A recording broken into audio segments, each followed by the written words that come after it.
Hello everyone, आपका स्वागत है आपके अपने यूट्यूब चैनल ग्रंथ अकेडमी में।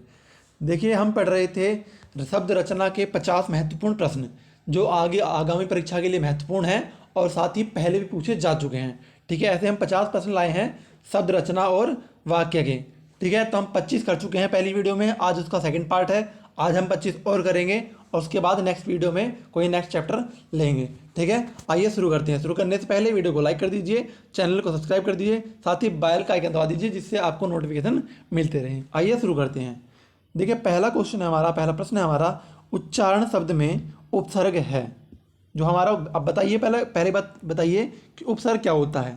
मैंने बताया था कि जो उपसर्ग होते हैं वो शब्द के शुरू में लगते हैं, जो शब्द के शुरू में लगते हैं उसे उपसर्ग कहते हैं, और जो अंत में लगते हैं उन्हें हम प्रत्यय कहते हैं। तो बताइए, उच्चारण शब्द में उपसर्ग है तो उपसर्ग बताइए उच्चारण में कौन सा है।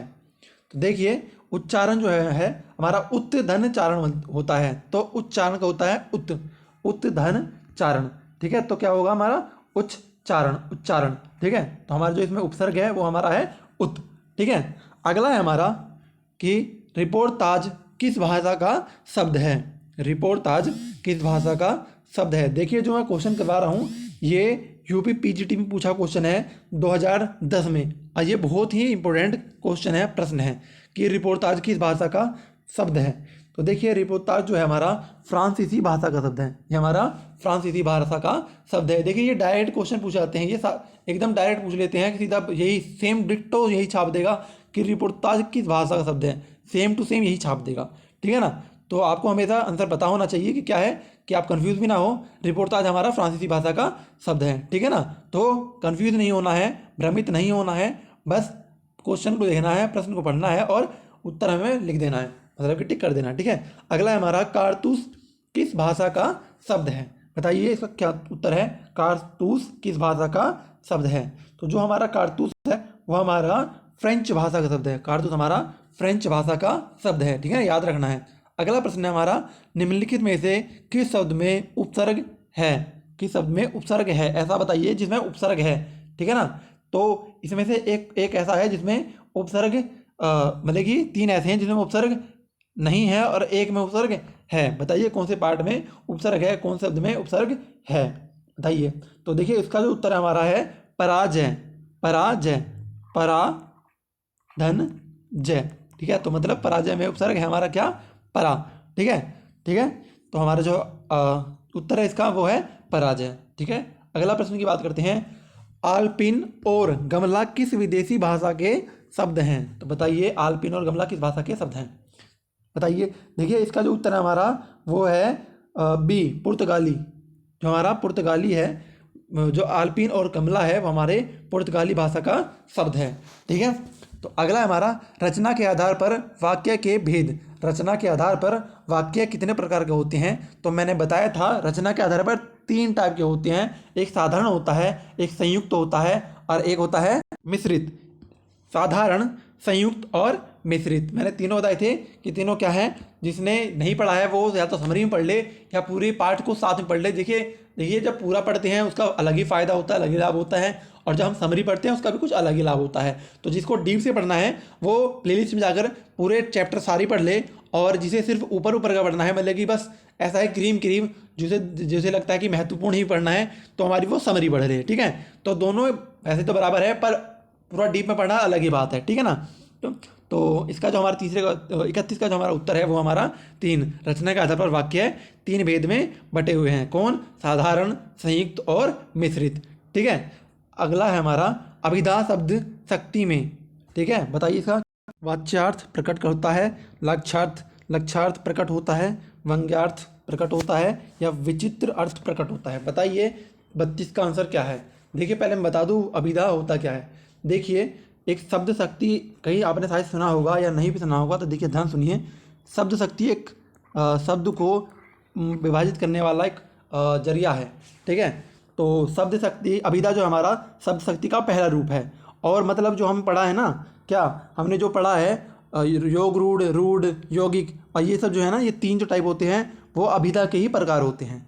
तो मतलब वो हमारे अर्थ को प्रकट करता है। अभिधा शब्द जो है हमारे अर्थ को, जो हम वाक्य बोलते हैं, वॉइस जो हम बोलते हैं, उसको अर्थ को प्रकट करता है, इसलिए हम जो अभिधा शब्द शक्ति में वाच्यार्थ प्रकट होता है ये कह सकते हैं। ठीक है, अभिधा शब्द शक्ति में वाच्यार्थ प्रकट होता है, समझे ना। तो अभिधा शब्द शक्ति का एक रूप है, पहला रूप है जिसमें रूढ़, यौगिक और योग रूढ़ ये होते हैं, और अभिधा जो है वाच्य मतलब हम जो वॉइस जो है बोलते हैं उसको प्रकट करता है, उसको अर्थ को प्रकट करता है। ठीक है, अगला प्रश्न है हमारा, देखिए, दो भिन्न भाषाओं के मेल से बना शब्द क्या कहलाता है। देखिए बताइए, भिन्न भाषाओं के शब्द से, भले ही दो भिन्न भाषा के शब्द होते हैं उनसे मेल से एक शब्द बनता है, उन्हें हम क्या कहते हैं। तो ये तो आसान है, संकर। ये मैं कई बार बता चुका हूँ, मैंने चैप्टर में बताया था, समरी में भी बताया था, और जो पहले 25 क्वेश्चन करवाए हैं, प्रश्न करवाए हैं, उसमें भी मैं 2 बार बता चुका हूँ। आज मैं चौथी 5वीं बार बता रहा हूँ। ठीक है, जब दो भाषाओं के शब्द आपस में मिलते हैं तो हम उसे क्या कहते हैं, संकर शब्द कहते हैं। ठीक है, अगला, निम्नलिखित में से योग रूढ़ शब्द चुनिए। बताइए इसमें से योग रूढ़ शब्द कौन सा है, बताइए इसमें योग रूढ़ शब्द कौन सा है। देखिए, जो हमारा चक्रपाणी है वो योग रूढ़ शब्द है, ये 25 से पहले भी आ चुका है, तो मैं दोबारा बताता हूँ। चक्रपाणी मतलब जिसने अपने हाथों में चक्र धारण कर रखा हो, जिसने अपने हाथों में चक्र धारण कर रखा हो, अर्थात विष्णु।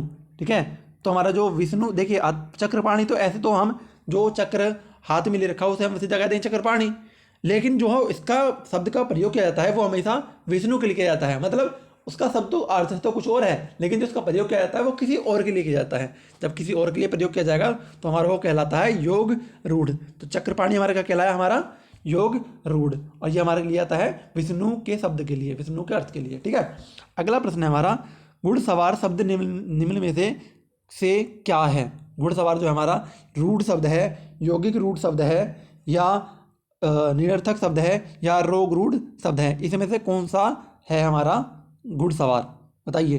तो देखिए, इसका जो उत्तर है वो हमारा यौगिक शब्द। जब मैंने बताया था, जब दो भाषा के शब्द, जब दो शब्द आपस में मिल जाए तो हम उसे क्या कहते हैं, यौगिक। ठीक है, और जब दो अलग अलग भाषाओं के मिले तो क्या कहेंगे हम, संकर। ठीक है, तो घुड़ और सवार एक ही भाषा का है, इसलिए हम इसे क्या कहेंगे, यौगिक शब्द कहेंगे। ठीक है, अगला है हमारा, अजायब घर है कौन शब्द है, देसी है, विदेशी है, तत्सम है, या संकर है, बताइए। देखिए, ये भी जो हमारा संकर शब्द है, क्योंकि अजायब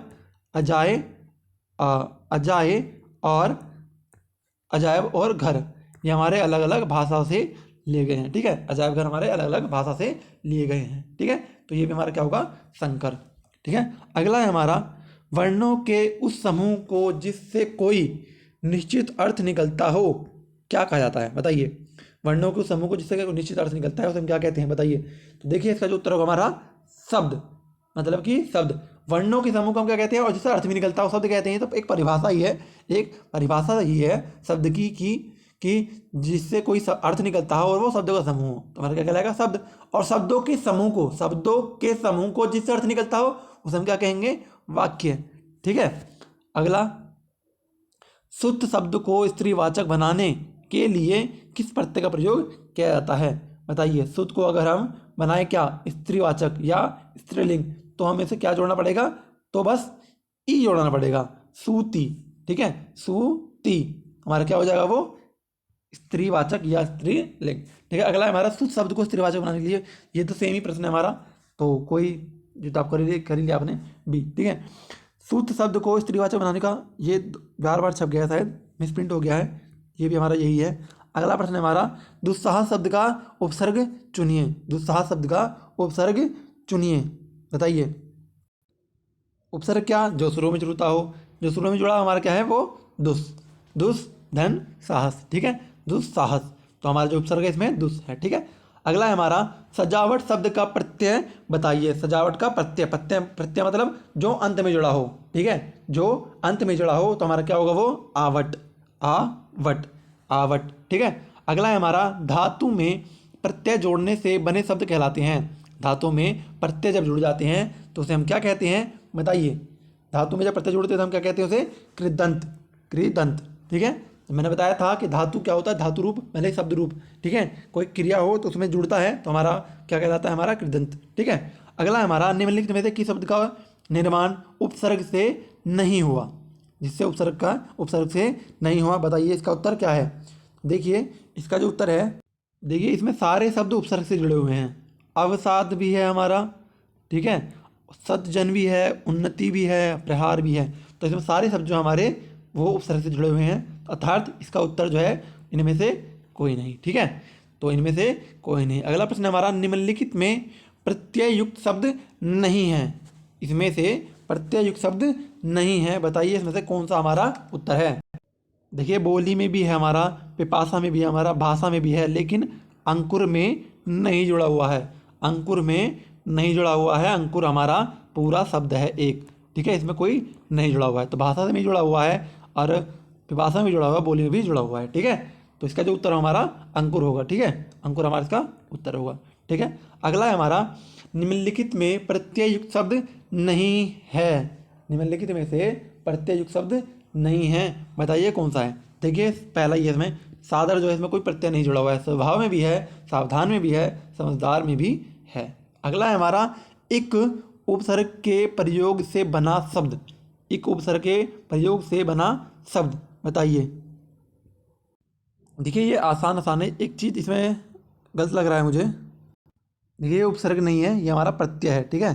तो इसमें बताना है कि जो एक प्रत्यय प्रयोग किया गया है वो कौन शब्द है। तो देखिए हमारा अवैतनिक जो है, अवैतनिक जो है वो एक प्रत्यय जुड़ा हुआ है, ठीक है।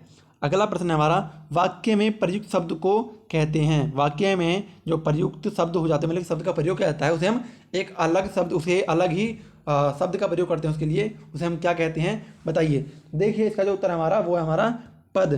पद, किसी शब्द को जब वाक्य में प्रयोग किया जाता है तो उसे हम क्या कहते हैं, पद या शब्द, हाँ पद, पद, पद या शब्द रूप, ठीक है, पद या शब्द रूप दोनों होते हैं, ठीक है। तो वाक्य के अंदर जो किसी शब्द का प्रयोग कर लिया जाए उसे हम क्या कहेंगे, पद या शब्द रूप, ठीक है। अगला है हमारा, बोलो कोई सुन लेगा। बोलो कोई सुन लेगा, वाक्य में रिक्त स्थान आएगा, तो बताइए इसका क्या उत्तर है।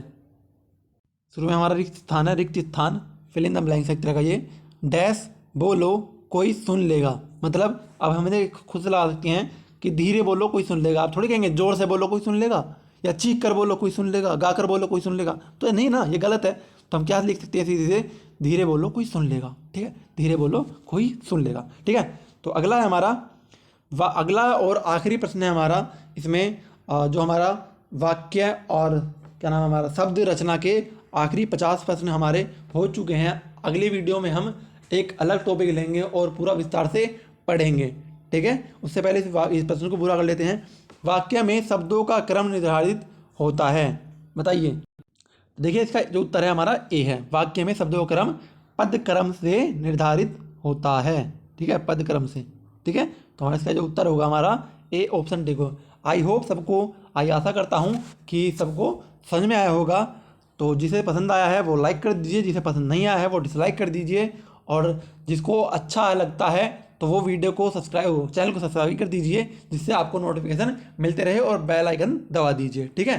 तो धन्यवाद वीडियो को देखने के लिए।